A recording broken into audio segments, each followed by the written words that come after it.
la question du Togo, toujours, nous étions sur les réactions mitigées. On va passer maintenant à l'autre sujet. Quel chronogramme pour les réformes, mais tout cela est inscrit dans le même cadre. Firmin Teco. Alors, vous avez vu aussi la réaction de la coalition des 14. Que vous en semblez? Non, la réaction, c'est une réaction normale. C'est une réaction normale. Elle demande la transition. Je me demande dans quel pays elle demande la transition. Au Togo, pourquoi va-t-elle demander la transition? Qu'est-ce qui s'est passé exactement? Moi, quand j'ai lu un peu les recommandations de la CEDEAO, ça m'a rien dit de particulier, sauf que je me suis dit, nous avons eu une coalition qui n'a pas été à la hauteur des enjeux politiques, une coalition qui n'a rien compris de ce qui se passait. Le pouvoir a arrêté cette affaire, mais la coalition n'a rien compris. Et j'ai dit, quand j'ai sorti une de mes chroniques, j'ai dit, mais oui, à la dissolution de cette coalition 14 là, oui, à l'émergence d'une nouvelle classe politique. Parce que ça aussi, ça ne se décrète pas. Hein. Oui, c'est une manière pour moi d'exprimer ce que je ressens. Et ce que je ressens, c'est à travers mes écrits et ici aussi. Vous imaginez, au début de la crise, le pouvoir a eu peur. Le régime a tremblé.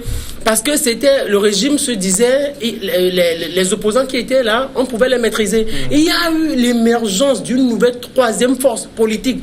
Ça a fait trembler le régime. Et le régime s'est recroquevillé un peu et puis a offert un peu ce qu'on voulait, ce que les opposants voulaient. Mais les opposants n'ont pas compris. Ils se sont donnés au populisme. Ils ont dit non. À un moment donné, comme le régime ne maîtrisait toujours pas la situation, il a envoyé le Premier ministre, comme c'est l'homme Classo, qui a dit, venez les opposants, on va se consulter. Il y a les consultations et cela va aboutir au dialogue. On va te dire non, niet. Et après on demande le dialogue. Pourquoi? On demande le dialogue, premier round, deuxième round, troisième round. Les chefs d'État sont arrivés ici. Et regardez les résultats que nous avons aujourd'hui. Le fruit de ce dialogue, c'est ce que nous avons. Or, en septembre, on pouvait obtenir tout ça. Parce que qu'est-ce qu'on demande? Les réformes constitutionnelles et institutionnelles, la limitation du mandat présidentiel, le scrutin uninominal à 2 tours. C'est tout ce qu'on demande. C'était ce qu'il y avait de fondamental. Le pouvoir, on pouvait régler ce problème-là. Et là, on allait faire économie de morts, économie de blessés, économie de détenus. On a perdu plus de 100 milliards de francs CFA en moins de 5 mois. Pourquoi? Pour rien du tout. Moi, je pense que cette coalition a perdu du temps. Au Togolais, cette coalition arrêtée n'a plus sa raison d'exister. Moi, je demande que cette coalition se disloque et que chaque parti retrouve ses responsabilités quotidiennes là. Parce que ce qu'il faut aujourd'hui, tout le monde le sait, il faut des réformes. Il ne faut pas être idéaliste. Par rapport à ce régime ne va jamais accepter que le président qui le dirige, celui-là qui dirige le Togo, quitte le pouvoir ou ne se représente pas en 2020. Ce régime est là pour pouvoir, avant que ce régime ne quitte. Moi, je pense qu'il faut passer à des négociations. Mais la tenance ne se décrète pas. C'est un travail qui doit se faire fondamentalement. D'accord. Justin, quand vous avez lu aussi le communiqué, est-ce que vous vous êtes dit finalement, la coalition s'est fourvoyée? Non, pas du tout. Pas du tout. Vous n'êtes pas sans savoir que l'une de nos émissions ici, je vous l'avais dit, que moi je n'attendais rien de cette CEDEAO par rapport à ses attitudes, par rapport à son comportement, à l'égard même du Togo. Moi je n'attendais rien. Seulement moi, dans mes analyses, je dis que ça fait peut-être la deuxième fois, si vous me permettez, peut-être que il y a un désir populaire inachevé. C'est-à-dire que les populations, à un moment donné, ont compris qu'il faut se soulever contre la dictature. Il ne faut pas quand même se voiler la face. Inachevé par la faute de qui? Non, par rapport à ce peuple-là même. Parce que par rapport à ce peuple-là. Puisqu'en réalité, lorsqu'un peuple souverain se lève, les révolutions qu'on a connues dans le monde, ils ont appris qu'à un moment donné, c'est le peuple qui décide, qui prend sa responsabilité. La Révolution française, à un moment donné, je me rappelle encore, les suzerains, ils se sont dit, mais ils ne peuvent plus continuer par se mettre sous la joute de Louis XIV et ces histoires-là. Et puis bon, ils ont décidé. Il n'y a pas une idée devant. Donc, il est bien vrai qu'il y a eu quand même des acteurs qui ont essayé de préparer à un moment donné, mais à un moment donné, le peuple a su écrire son histoire. Bon, pour une fois, peut-être que les acteurs politiques se sont invités dans la danse pour dire, attendez, on va passer par tous les moyens pour investir. Il y a des mains par les unes, ça n'a pas marché. On a attendu des décennies durant, l'armée s'est requinquée, et puis avec tout ce qu'elle a, comme à madame pour tuer, pour assassiner. Et l'armée a fait le pouvoir réussi à torturer les gens avec des sous, l'argent, les journalistes y compris, la société civile, et des gens qui se réclament, ne touchent pas mon président, mais qui sont à la bord du président. Donc tout ça, on en a connu dans ce pays, ça a continué. Et à un moment donné, le peuple a dit, mais vous avez pris des engagements, vous n'arrivez pas à les honorer, mais il faut essayer maintenant de nous restituer la Constitution de 1992, d'où le soulèvement de 19 août 2017. Et qu'est-ce qu'on en a connu par après? C'est le chef de l'État, ça je le dis, je le rappelle, filmé. Ce n'est pas la coalition qui est partie chercher un dialogue quelconque. C'est le chef de l'État à un moment donné qui a senti que ça brûlait à la maison, qui est allé chercher ses pairs pour venir. Et à ce moment-là, si on invitait les leaders de l'opposition au niveau de la coalition, s'ils refusaient, on dit, ah, voilà, il se passe quelque chose, voilà, ceci, vous avez refusé. Le Togo ne peut pas évoluer en autarcie. Donc il faut aller discuter. On a discuté. La coalition a posé ses revendications sur la table. Le pouvoir a dit, yet. En réalité, moi, dans mes analyses aujourd'hui, le pouvoir a cherché à gagner du temps et à démobiliser. Et c'est ce qui se passe. La CEDEAO, connaissant son fonctionnement, sa stratégie, la feuille, le protocole additionnel de la CEDEAO, moi je dis aujourd'hui que la CEDEAO ne peut pas aller au-delà de ce que la CEDEAO a pondu là. Maintenant, il revient à un peuple si véritablement il veut se libérer de prendre ses responsabilités à main. Mais je dis également, où je vais observer qu'au-delà de ce document-là, je ne sais pas si lequel je vais utiliser, mais j'en ai quand même un pour dire que c'est un pas qui est posé. Si le pas est posé, moi je suis certain, je vous le dis encore aujourd'hui, pour dire, lorsque la CEDEAO parlait en termes diplomatiques, pour dire envoyer tout ce que vous avez comme revendication ou réforme à faire au niveau du Parlement, au cas où ça achoppe, au cas où ça achoppait, au référendum. Mais ça, on en a vu. Lorsque les parlementaires ont été invités, je crois, le 5 ou le 6 en septembre, la coalition ou les députés de la coalition sont déplacés avec une proposition. Qui était une copie conforme quand même de la Constitution. Par rapport, voilà. Et au cours des discussions, ben, ça a été quand même revu en 5 points, les 5 points fondamentaux, dont les fondamentaux de la Constitution de 1992. Moi, je suis derrière aujourd'hui qu'on me dise que voilà, il s'est passé ceci, l'opposition n'a pas saisi cela. Non.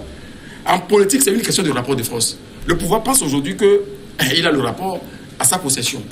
Les manipulations continuent, tout a été fait à sa guise, à son cause. Mais moi, je crois que c'est le répit. Enfin, c'est pas... C'est un calme olympien.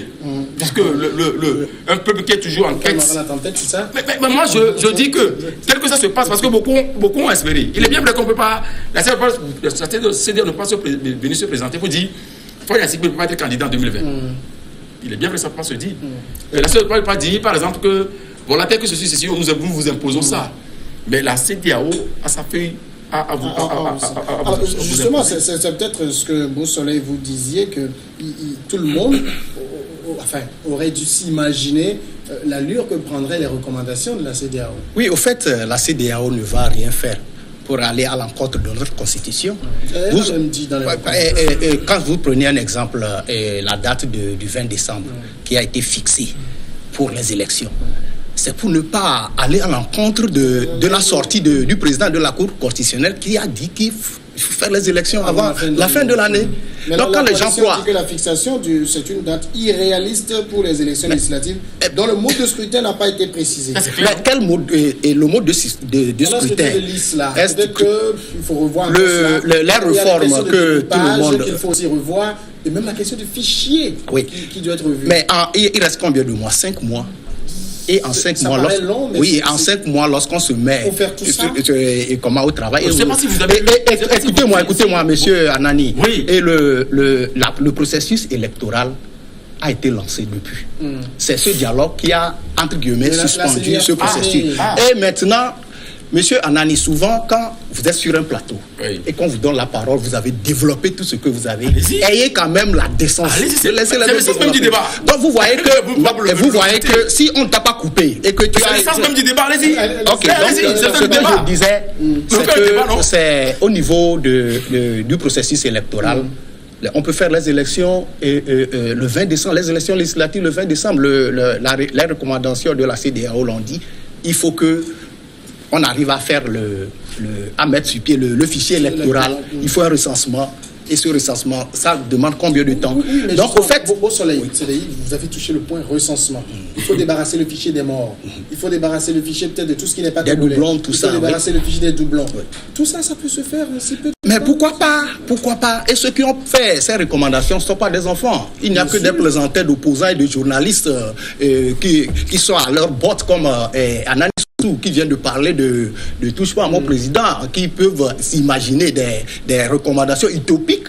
Bon, comment peut-on dire à un président qui a été élu, qui a été démocratiquement élu, de quitter le pouvoir? On leur a demandé même de donner et de parler de comment on peut retourner à la Constitution de 1992. Même des professeurs d'université n'ont pas pu, qui sont dans leur camp, n'ont pas pu le développer. Maintenant, nous, ce qu'il faut au Togo, il faut laisser l'intérêt personnel de côté et toujours penser au développement de ce pays. Parce que c'est une répétition, cette situation qui se pose au Togo, c'est une répétition de cette situation-là depuis 1992. On va au dialogue, tout ça. Après, quand on sort les recommandations, ils acceptent au départ, ils disent que c'est le président Faure Gnassingbé qui a cherché le dialogue. Mais nous étions tous au Togo. Les opposants, à un moment donné, avaient crié au dialogue, que l'intervention de la CEDEAO, tout ça là, ils avaient crié. Et quand le truc s'est posé, c'est eux. Mais il est vrai que le chef de l'État, dans son désir d'ouverture, a accepté que le dialogue, qu'il y ait le dialogue. Mais les opposants n'ont pas été contre ce dialogue-là. Ils ont accepté. Et ça a été comme ça depuis 1992. On accepte le dialogue et quand les recommandations sortent, on dit non, qu'on ne veut pas les respecter. Et ça a été tout ça. Il faut sortir de ça pour aller et viser le développement. Mais on a des recommandations et il faut faire des réformes électorales, constitutionnelles, institutionnelles. Faut-il le faire avant le 20 décembre ou mettre en place une nouvelle assemblée et le faire après? Non, moi ce que je peux dire... Je vous rappelle qu'il y a le précédent en 2013 où on a dit allons aux élections, après on fera les réformes. On est en 2018. Je pense qu'avec ce pouvoir, le pouvoir, vous savez, le pouvoir est dans sa dynamique. Le régime est dans sa dynamique de conservation de pouvoir. Il ne faut jamais l'oublier. Il me semble que les opposants ne connaissent pas fondamentalement ce régime-là qu'ils ont en face. Et ils continuent. Ils sont tombés dans le piège du pouvoir. Et maintenant, le rapport de force est en faveur du pouvoir. Et que vous le veuillez ou non, on va faire les élections en cette année 2018. Maintenant, ce qui serait important pour moi, ou à mon avis, à mon sens, c'est qu'il faut mettre en place, si c'est un forum qu'il faudrait mettre en place pour pouvoir faire les réformes une fois pour toutes. Parce qu'on ne peut pas chaque fois, ça fait déjà plus de 10 ans qu'on parle de réformes constitutionnelles, institutionnelles. Et c'est là, moi j'ai dit, mais le premier responsable même de cette crise, c'est le chef de l'État. Parce qu'il pouvait faire les réformes depuis. Le premier responsable, c'est le chef de l'État. Si le chef de l'État avait fait faire les réformes... Il cherchait le consensus. Il cherchait le consensus. Et pendant, est-ce qu'il a pu trouver le consensus aujourd'hui? Ces opposants qu'il a en face, moi je me dis que ces opposants ne veulent pas des réformes. Parce qu'ils auraient voulu des réformes, on aurait réglé ce problème en septembre depuis ou pendant les 3 rounds du dialogue. Ils ont démontré à la face du monde qu'ils ne veulent pas des réformes. Les opposants que nous avons ne veulent pas des réformes. Mais ça plaît aussi au régime. Cette crise-là a profité à qui? Cette crise-là a beaucoup plus profité au chef de l'État. Au chef de l'État, cette crise a profité à son parti. Cette crise-là a profité individuellement aux opposants.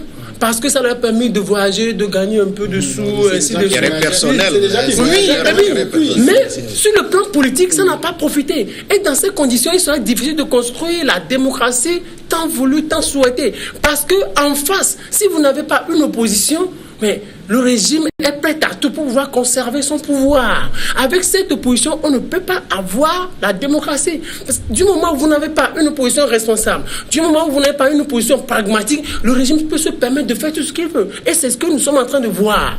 C'est ce que nous sommes en train de voir. Moi, j'ai toujours dit, cette opposition aide le régime à s'enraciner davantage et à faire ce qu'il veut. Ce qui sera important aujourd'hui, il y a eu des assemblées, il y a eu des rencontres, il y a eu la CVJR, il y a eu les conclusions du HCROUN, il y a eu d'autres, il y a eu CPDC rénové, il y a eu Dialogue Togo Télécom, il y a eu des propositions qui ont été faites en ce qui concerne la mise en œuvre des réformes constitutionnelles et institutionnelles. Ce qui est important aujourd'hui et souhaitable, c'est que le président de la République qui mette en place un forum ou qui mette en place, qui crée une rencontre et que toutes les parties soit mise ou participe à cette rencontre-là, opposition, pouvoir, société civile, intellectuelle, ou mieux, que la commission Awa-Nana soit élargie. C'est une commission politique qui a été mise en place pour faire les réformes, ou pour proposer des réformes. Que cette commission soit élargie, et qu'il y ait les opposants radicaux, les opposants modérés, la société civile, les journalistes, hein, et que tous les tests là soient mis ensemble. La CVST de la CVG, les recommandations de la CVG, les conclusions du HCOUN, que tous ces tests là soient mis ensemble et qu'on harmonise, qu'on sorte un document final, ou soit qu'on aille à une nouvelle constitution, à la 5e République, où et avec ça, on va clore cette histoire de réforme. Parce que si vous ne faites pas attention, si les Togolais ne font pas attention, et si les opposants ne veulent pas se rendre responsables, le pouvoir, dans quelques jours, va demander aux opposants de rejoindre la CENI. Après, on va commencer le recensement électoral. Après, on va dire oui, afficher l'électorat. Et on va aller aux élections. Et puis, on va dire encore, on va faire les réformes. D'accord. Mais, Anani Soso, quel chronogramme pour les réformes? Je suis pas Anani Soso. Pardon. Juste Anani. J'avais Anani Soso sur le fait célèbre là. Vous l'avez reçu, justement, je l'ai appris. Non, moi, je fais observer que moi, je suis équilibré. Je ne me laisse pas manipuler par des billets de banque d'un président.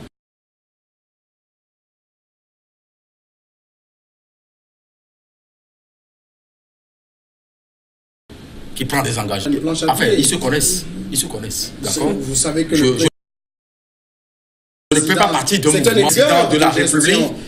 Quand on parle d'un président de la République, bien élu ou mal élu, c'est le président de tous, qu'on le veut ou non. C'est là où on parle du président de fait.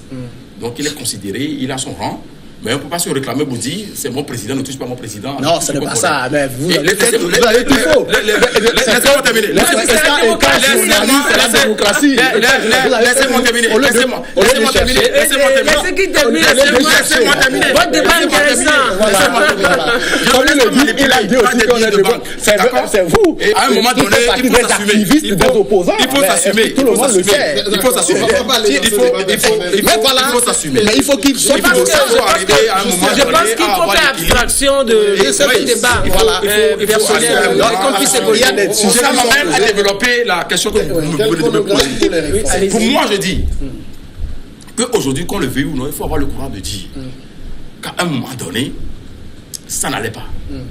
Depuis le temps de feu président Eyadema, les forces vives de la nation sont retrouvées pour la conférence. Ça s'est bien passé. Il y a des organes transitoires qui étaient mis en place. Les coups de force des militaires qui sont encore présents dans la vie politique du Togo aujourd'hui, il ne faut pas quand même l'occulter. On a connu ce que ça sera donné par après. Et les soubresauts qu'on a continué par suivre. Jusqu'au peut-être, je ne vais pas aller, peut-être on a connu tellement des accords de Colmar, accords de Lomé, tout ça, des engagements que le régime a pris. Le régime n'a jamais eu le courage de les respecter. Et nous en sommes là aujourd'hui. Les 22 engagements dont on parle aujourd'hui, c'est le régime qui a pris ces 22 engagements devant l'Union européenne le 14 avril 2004. Je me rappelle encore. Mais les conditions dans lesquelles, Recambolesque, je le dis, je le répète, dans lesquelles Faure Gnassingbé est arrivé au pouvoir dans ce pays, ça dénudait, c'était un coup d'État.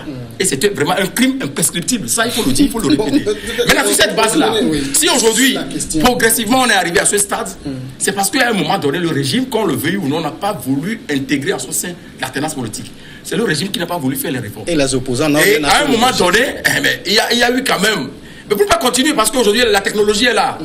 On peut continuer par tourner en bourrique tout un peuple, les opposants, parce que vous avez la manette, vous avez les moyens financiers à votre position. Et ils ont des activistes aussi comme vous pour les défendre. Donc, dans tous les domaines, lorsqu'on est citoyen et que la République est en danger, le devoir t'interpelle.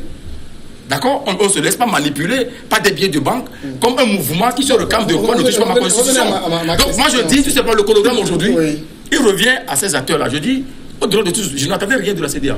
Ce que la CEDEAO a proposé là, je ne comprends pas, je vous l'avais dit, et je répète ce que j'avais dit. Je ne renie pas mes déclarations. La CEDEAO a montré une voie. Et je dis que tel que ça a été décrit, la CEDEAO n'a pas eu le courage même de parler de la libération de ceux qui sont encore en détention. La CEDEAO n'a pas dit clairement comment est-ce que ça peut se passer. Même cette histoire de la CENI dont on a parlé tout à l'heure, dans l'autre document, on dit que la CENI est toujours là. On dit que la CENI sera reconstituée.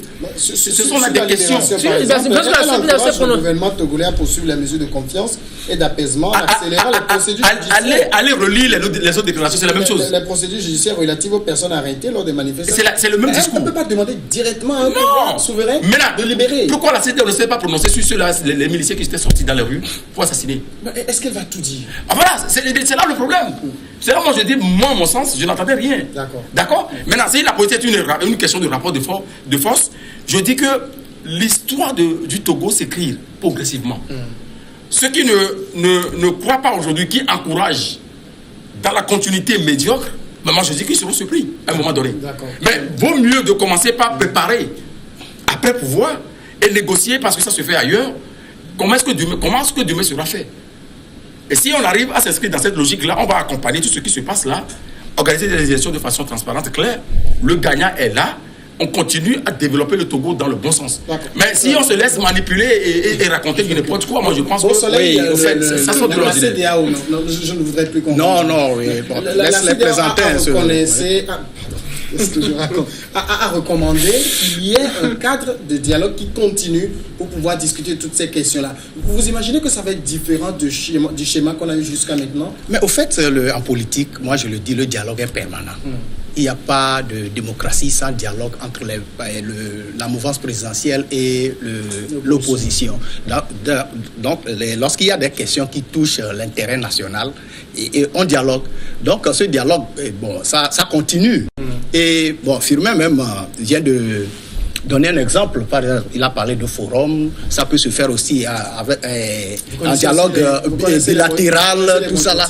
Et puis... On a beaucoup de boycottistes aussi. Ah oui, bien sûr, parce que j'ai parlé des problèmes du Togo depuis 1992. Et lorsqu'on parle, on dit que le régime a fait ci, et les opposants qui ont commencé et la lutte entre guillemets, comme ils le disent depuis 92, ne peuvent pas être quand même disculpés de ce qui se passe, la situation que nous traversons actuellement. Et c'est recommandé. Ce n'est pas la première fois, je l'ai dit, aucun accord n'est au-dessus de la loi fondamentale d'un pays. Comme vous venez de poser la question, mais est-ce que une institution peut venir dire à un président de quitter le pouvoir? Jamais. Mais les gens ont cru. Des gens ont cru à ça, à des recommandations utopiques, comme moi je l'appelle. Donc maintenant,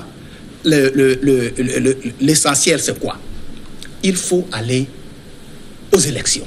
Et avant d'aller aux élections, il faut discuter du cadre électoral, mettre sur pied un cadre comme acceptable pour pouvoir aller aux élections. Et comme on le dit, nous sommes tous interpellés, tout le peuple togolais est interpellé. Et par exemple, le mouvement Touche pas à mon président est une partie du peuple aussi. Et à un moment donné, lorsqu'il s'est agi de se prononcer, nous on s'est prononcé pour dire qu'un président élu ne peut pas quitter le pouvoir avant son mandat, avant le terme de son mandat. Et c'est notre objectif. On ne parle pas du président fort. On parle d'un président, c'est parce que c'est une institution. Même si c'était Fab, je l'ai dit sur ce plateau. Donc on dit aux gens, nous sommes en démocratie et c'est pas les urnes qu'il faut choisir les dirigeants. Vous croyez dans le prochain dialogue qui va s'ouvrir après ces recommandations, ce dialogue va faire avancer les choses? Non, je le souhaite. Sauf que la coalition accueille la poursuite du dialogue et compte bien aborder en profondeur tous ces problèmes avec la facilitation. Oui, si la coalition arrive à être réaliste et arrive à poser sur la table des revendications réalistes. Encore un dialogue exclusif? Peut-être. Peut-être. Mais les revendications réalistes, comme les réformes électorales, il faut qu'on s'attache maintenant beaucoup plus aux réformes électorales. Les réformes, parce que sans les réformes électorales, il serait difficile d'aller à ces élections-là. Si on va aux élections comme ça, c'est le pouvoir qui va gagner. Que les gens ne se trompent pas, c'est le pouvoir qui va gagner. Tout est aujourd'hui en faveur du pouvoir. Quand on exige aujourd'hui les réformes électorales, des réformes à faire avant les élections, que la coalition ne perde plus son temps sur des revendications irréalistes. Vous savez, nous sommes dans un pays et l'État Togo existe. Ceux-là qui ont des comptes à rendre, c'est le pouvoir. Et le pouvoir ne va jamais accepter que l'opposition bloque le pays. Si l'opposition ne vient pas, le pouvoir va évoluer. C'est comme Fonia Singbel avait dit devant les médias en 2005, on était encore très joli, dit, soit vous venez on avance ensemble. Soit vous venez pas, on avance sans vous. Je pense que c'est la même dynamique qui se poursuit aujourd'hui. Si leurs opposants veulent participer à la construction de ce pays, mais qu'ils aient des revendications réalistes et le pays va avancer. Mais vous savez, ces réformes constitutionnelles et institutionnelles, c'est pas ça qui va engendrer la tenance au Togo. Parce qu'avec un régime qui a fait plus de 50 ans au pouvoir, ce n'est pas ces réformes-là. Si les Togolais veulent la tenance, il va falloir qu'ils la négocient sur un certain nombre d'années. Rassurer ceux-là qui sont au pouvoir. Parce que des gens veulent aujourd'hui avoir la tenance sans ceux qui ont pratiqué le pouvoir pendant plus de 50 ans. Dans quel pays? Nous sommes deux. En Afrique, il y a le Togo, il y a le Gabon. Et pour le cas de Togo, c'est encore plus compliqué. C'est encore plus compliqué. Donc si les Togolais veulent la tenance dans les prochaines années, ils commencent par la négocier. Sinon, le pouvoir va évoluer sans ses opposants qui ne veulent pas être responsables politiquement. Justin, vous croyez en un prochain dialogue? Non, c'est possible parce que tel que ça évolue, je l'avais dit dans mes développements, que il se peut que... Ça va faire bouger les choses? Bon, c'est une question de volonté. Parce que moi, je constate malheureusement que ça fait honte. On prend les engagements, 13 ans après, on n'arrive pas à les respecter. L'accord politique global est là, on dit voilà, on va reformer les choses, les réformes institutionnelles constitutionnelles. Et aujourd'hui, c'est la CEDEAO qui vient maintenant recommander une feuille de route qu'on doit suivre. C'est une question de volonté. Et moi, je ne vois pas ce pouvoir aller jusqu'au bout. Non, de la part du pouvoir, parce que depuis toujours, c'est le pouvoir qui prend les engagements. Dans tout pays, l'opposition n'apporte pas les réformes. C'est le pouvoir, le parti au pouvoir ou la mouvance présidentielle qui apporte des solutions aux réformes. Et tel que c'est contenu dans l'accord politique global, si on avait pris soin de les respecter, on n'en serait pas ici. Parce qu'on a préféré tourner les gens en bourri et continuer pas à gérer, c'est parce qu'on a l'armée derrière tout et tout. Mais je répète qu'à un moment donné, le peuple aura peut-être son mot à dire. Beau Soleil, le prochain dialogue qui va s'ouvrir, il sera le bon? Non, on est toujours en discussion et un bon analyse, surtout sur la situation politique du Togo. Et quand même saura que les élections auront lieu avant la fin de l'année. Et ces élections, c'est pour renouveler le Parlement. Et après, mais ça continue, le dialogue permanent. Je le répète. Dans toute cette histoire, c'est le président de la Cour constitutionnelle qui avait raison. Ah, mais il préside une institution. Il ne peut que... Chroniqueur politique, Justin Anani, journaliste, et Beau Soleil Obekou, président du mouvement Touche pas à mon président. Monsieur, merci d'être passé dans cette émission. Merci à vous pour l'invitation. Avoir suivi. À demain.